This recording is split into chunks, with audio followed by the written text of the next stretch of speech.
Thanks for watching. Don't forget to like, comment, share and subscribe to Mufti Tariq Masood, famous scholar. بدنظری سے بچنے کا طریقہ بتا دیں. سب سے پہلے تو نکاح ہے. نبی صلی اللہ علیہ وسلم نے فرمایا, بخاری مسلم کی حدیث ہے, یا معشر الشباب من استطاع منکم الباءۃ فلیتزوج فإنہ اغض للبصر. اے نوجوانوں, تم میں سے جو نکاح کی استطاعت رکھتا ہے وہ نکاح کر لے, اس لیے کہ یہ نگاہ کو جھکانے کی سب سے زیادہ طاقت نکاح میں ہے. اب حدیث کے الفاظ دیکھو. اغض یہ کمپیریٹیو ڈگری ہے, اس میں نگاہ کو جھکانے والی جتنی چیزیں ہیں ان تمام چیزوں سے کمپیئر کیا جا رہا ہے. نگاہ کو جھکایا جاتا ہے جب انسان تبلیغ میں وقت لگاتا ہے تو بھی نگاہ جھکنے کی صلاحیت پیدا ہوتی ہے. اہل اللہ کے بیانات سنتا ہے تو بھی نگاہ جھکنے کی صلاحیت. اللہ کا خوف, محاسبہ, مراقبہ, یہ تمام ایسی چیزیں ہیں جن سے انسان میں نگاہ کو جھکانے کی صلاحیت پیدا ہوتی ہے. تو آپ صلی اللہ علیہ وسلم نے ان تمام چیزوں سے کمپیئر کیا نکاح کو. فرمائے تمام چیزیں ہیں مگر سب سے زیادہ طاقت نگاہ کو جھکانے کی کس میں؟ شادی میں, نکاح میں. یہ حدیث ہے. اغض کمپیئر کیا جا رہا ہے, جیسے نا گڈ, بیٹر, بیسٹ. بیٹر کا مطلب بیٹر دین فلاں فلاں فلاں. تو تمام چیزوں کو ایک طرف, ان سے زیادہ. تو سب سے زیادہ پاورفل چیز نگاہ کو جھکانے کی کون سی ہے؟ نکاح. نامحرم سے نگاہ جھکانا چاہتے ہو تو نامحرم سے نکاح کر لو. اور لاجیکلی بھی ایسا ہی ہے. بھوک برداشت کرنے کی, بھوک کا سب سے بہترین علاج کھانا کھا لو, حلال پیسوں سے روٹی خرید کے کھا لو. بھوک کا ایک علاج یہ بھی ہے کہ آپ سوچیں کہ کسی کی روٹی کھانے سے نقصان ہوتا ہے, گناہ ملتا ہے. چورا کے روٹی سے بزرگوں کے بیانات سنیں کہ چوری کے خلاف تبلیغ میں وقت لگائیں تو ایک احساس پیدا ہوگا, بھائی کسی سے روٹی نہیں چھیننی, مگر احساس ہی ہوگا, پھر بھی دل چاہے گا. سب سے بہتر حل کیا ہے کہ حلال کماؤ, روٹی خرید کے کھا لو, پیٹ بھر جائے گا. تو تبلیغ والے پھر اگر کوئی دنیا دار آدمی کہے گا بھی نا کہ حرام روٹی کھاؤ تو بھی آپ نہیں کھاؤ گے, بولو گے یار جب حاجت ہی نہیں ہے. تو نکاح کرنے سے انسان میں حرام کی خواہش یا تو بالکل ختم ہو جاتی ہے یا کم, کیونکہ جب ایک جو باڈی کی ایک ریکوائرمنٹ تھی وہ جائز طریقے سے پوری ہو گئی ہے تو کوئی اتنا فنٹر نہیں ہوتا کہ ہر وقت ایک ہی خواہش اس پہ مسلط رہے. ارے ہر خواہش اللہ نے محدود رکھی ہے نا. اتنا بڑا فنٹر کوئی دنیا میں مرد کا بچہ پیدا نہیں ہوا ٹھیک ہے, کہ اس کی یہ خواہش بھی پوری ہو ہی نہ سکے. ایک حد تک ہے, اس سے آگے نہیں ہے. تو اس لیے شریعت نے جائز کو فوکس کیا ہے کہ حلال میں وسعت پیدا کرو تو حرام میں کی طرف دل چاہے گا ہی نہیں, اور پھر تھوڑا بہت جو چاہے گا تبلیغ میں وقت لگاؤ, وہ اس سے کور ہو جائے گا. اہل اللہ کے اصلاحی تعلق قائم کرو. ہم فوکس کرتے ہیں اصلاحی تعلق کو زیادہ. نتیجہ یہ نکلتا ہے کہ بہت سے لوگ خانقاہ میں جاتے ہیں, کھانا پینا وہی چل رہا ہے, انڈے پراٹھے, لیکن ان کو بزرگ کے بیانات کا ذرہ بھی فائدہ نہیں ہوتا, کیونکہ باڈی اسی طرح مانگتی رہتی ہے. پھر نتیجہ کیا نکلتا ہے؟ کچھ وقت صبر کرتے ہیں, پھر جب ان کی بریکیں فیل ہوتی ہیں تو وہ ایسا بدماش بن کے دکھاتے ہیں جو عام آدمی بھی نہیں ہوتا. اس لیے کہتے ہیں صوفی جو ہے نا, صوفی یا تو بہت نیک ہوگا, بدماش ہوگا تو بہت ٹائٹ قسم کا بدماش ہوگا. اس میں صوفیوں میں درمیانی ٹائپ کے لوگ نہیں ہوتے. تو یہ ہے. اور اگر نکاح کی طاقت نہیں ہے, طاقت نہ ہونے کا مطلب کیا ہے؟ نکاح کی طاقت کہ کوئی رشتہ دینے کے لیے تیار ہی نہیں ہے, مل ہی نہیں رہا.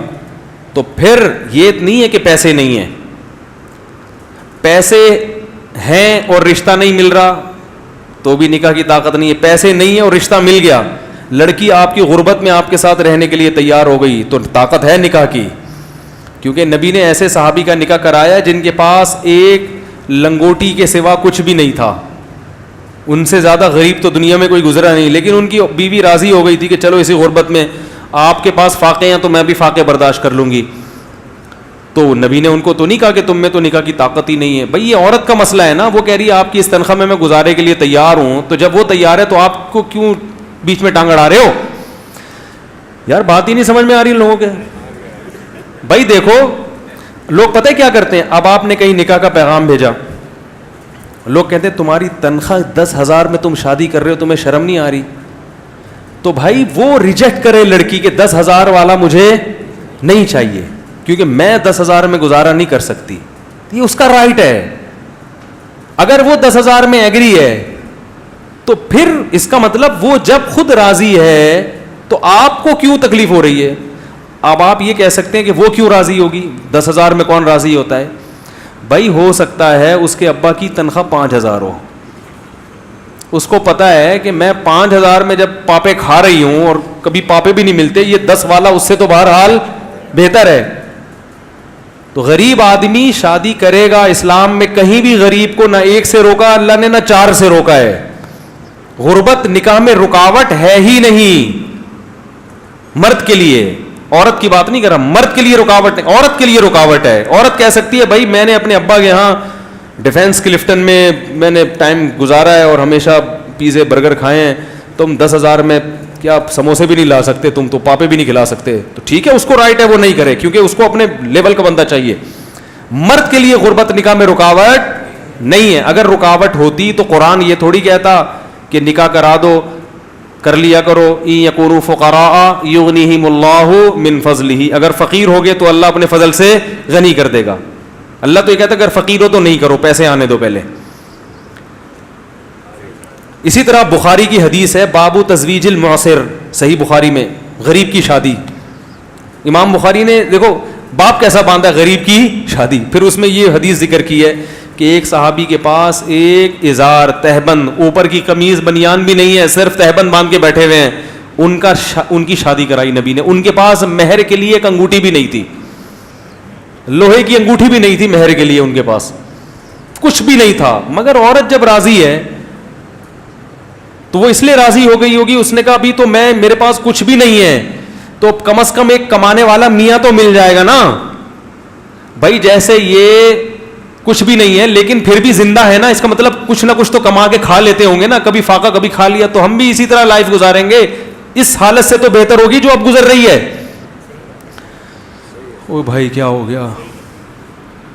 تو یاد رکھو آپ کی تنخواہ کم ہے تو بھی آپ شادی کریں, زیادہ ہے تو بھی. زیادہ ہونے کا فائدہ کیا ہوگا, مالدار لڑکیاں کی آپ کے نکاح کی پیشکش قبول کریں گی. آمدن کم ہونے کا نقصان کیا ہوگا, مالدار رشتے نہیں ملیں گے, ہاں اپنے سے غریب مل جائیں گے. تو اصول تو یہی ہے کہ جیسے خود ہو اسی حساب سے. آپ کی تنخواہ 10,000 ہے تو 10 لاکھ والے کو پیغام کیوں بھیج رہے ہو, شرم نہیں آتی معذرت کے ساتھ. تو جو آدمی کہہ رہا ہے میری تنخواہ کم ہے اس لیے میری شادی نہیں ہوتی, تو جھوٹ بول رہا ہے. آپ کی تنخواہ کم ہے اس لیے آپ کی شادی آپ کی تنخواہ زیادہ والوں سے نہیں ہوتی, کم والوں سے ہو جائے گی. نہیں آ رہی ہے سمجھ میں الحمدللہ. تو غربت نکاح میں رکاوٹ, ایک دھیلا بھی نہیں ہے جیب میں تو بھی شادی کرو, بشرطے کہ رشتہ مل جائے.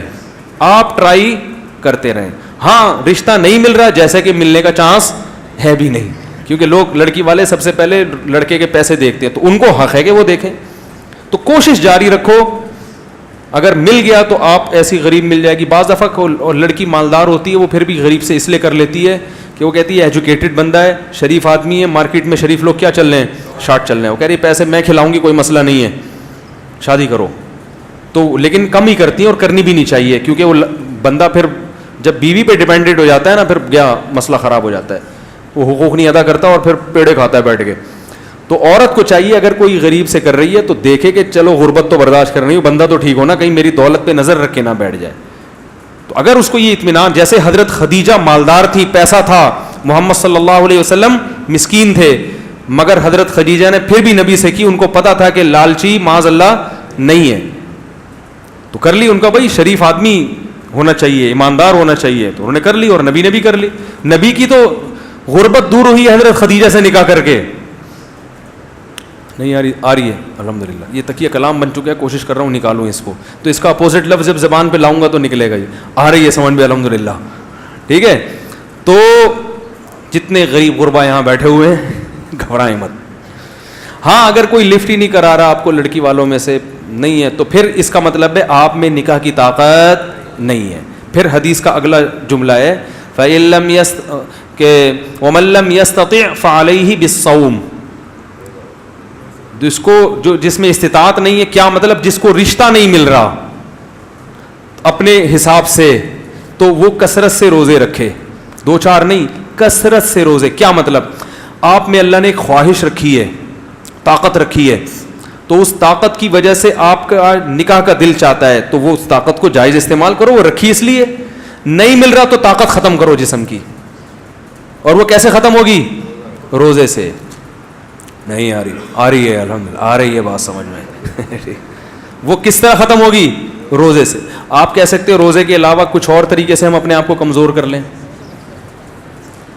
ایسا نہیں ہے, اس سے فائدہ نہیں ہوگا.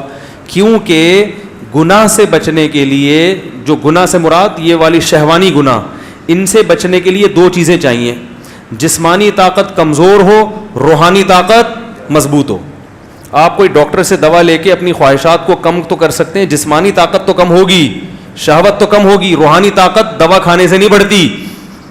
روزے میں جب آپ کھانا پینا چھوڑیں گے اور مسلسل روزے رکھیں گے تو جسمانی طاقت ہوگی کم, اور روزہ چونکہ عبادت ہے اس سے روحانی طاقت نہیں آ رہی. بات آ رہی ہے, سمجھ آ رہی ہے بات سمجھ میں. روحانی طاقت کیا ہو جائے گی؟ بڑھ جائے گی. تو آدھا کام سے بات نہیں بنے گی. تو اس لیے روزے کا کوئی آلٹرنیٹ, روزے میں ایک انسان کو خود ہی احساس ہوتا ہے, اور 2-3 روزے نہیں, اعلیٰ ضرر کے لیے آتا ہے عربی میں علیہ بس, کیونکہ 2-4 روزے سے تو اور خواہش بڑھتی ہے. کثرت سے روزے رکھے. ایک اہل حدیث تھے وزیر آباد میں, میرے دوست تھے, بڑے زبردست گپ شپ تھی ان سے میری. وہ ایک دن میں ان کا تھوڑا سا مذاق بھی اڑاتا تھا, کیونکہ ہمارے بھی اڑاتے تھے. وہ کبھی کبھی حنفیوں پہ طنز ہلکا پھلکا تو چلتا ہے, تو میں بھی تھوڑا سا چٹکلا سنا دیتا تھا ان کو. ایک دن وہ میرے پاس آئے, وہ کہنے لگے کہ مفتی صاحب, میں جوان تھے بڑے لال ٹماٹر کی طرح سرخ, کہ یار میں بڑا مسئلہ ہے, میں بازار میں بیٹھتا ہوں, میں شادی شدہ ہوں, میری بچیاں بڑی ہو گئیں, مگر یار میں اتنی مختلف ڈیزائن کی عورتیں آتی ہیں, میری نظر نہیں جھکتی, بڑا مسئلہ ہو گیا, میں کیا کروں؟ میں نے کہا قرآن حدیث کی روشنی میں بتاؤں. وہ ہر وقت کہتے ہیں نا قرآن حدیث کو, قرآن بتاؤں؟ کہہ رہے ہاں بتائیں. میں نے کہا حدیث میں آتا ہے, قرآن میں بھی آتا ہے نکاح کرو, ٹھیک ہے نا, اور حدیث میں بھی آتا ہے کہ اغض للبصر, جو نکاح ہے نگاہ کو جھکانے کی سب سے زیادہ طاقت. تو میں نے کہا شادی کر لو ایک اور. کہنے لگا ابے یار یہ نہیں ہو بھائی, یہ بڑا مسئلہ ہو گیا بھائی مفتی صاحب, یہ کیسے میری بیوی مارے گی وہ فلانا. میں نے کہا قرآن حدیث کی روشنی میں بتا رہا ہوں. وہ ہر وقت میرے سامنے کہتے قرآن حدیث قرآن حدیث. میں نے کہا قرآن حدیث. کہہ رہے ہیں وہ تو ٹھیک ہے لیکن کچھ اور حل بتاؤ یار. میں نے کہا قرآن حدیث کی روشنی میں بھائی. کہہ رہے نہیں یار مفتی صاحب مذاق نہیں کر. میں نے کہا سیریس ہوں بھائی, مذاق نہیں کر رہا. تو کہہ رہے ہیں, میں نے کہا اچھا چلو یہ والا نہیں سمجھ میں آ رہا. کہہ رہے نہیں دوسری کون کرے گا, پٹوں گا سالے پیٹیں گے پڑ کے, بیوی مارے گی, روٹی بند کراؤ گے. وہ ان کے الفاظ ہیں. کہہ رہے مفتی صاحب گھر میں روٹی بند کراؤ گے. میں نے کہا چلو ایک اور آپشن ہے. حدیث اگلا قرآن حدیث میں آتا ہے کہ جس میں نکاح کی طاقت نہیں ہے, جیسے کہ آپ نہیں افورڈ کر پا رہے, آپ کو پتہ ہے بہت بری طرح پٹوں گا میں, سالے پکڑ کے ماریں گے, تو پھر کثرت سے روزے رکھو.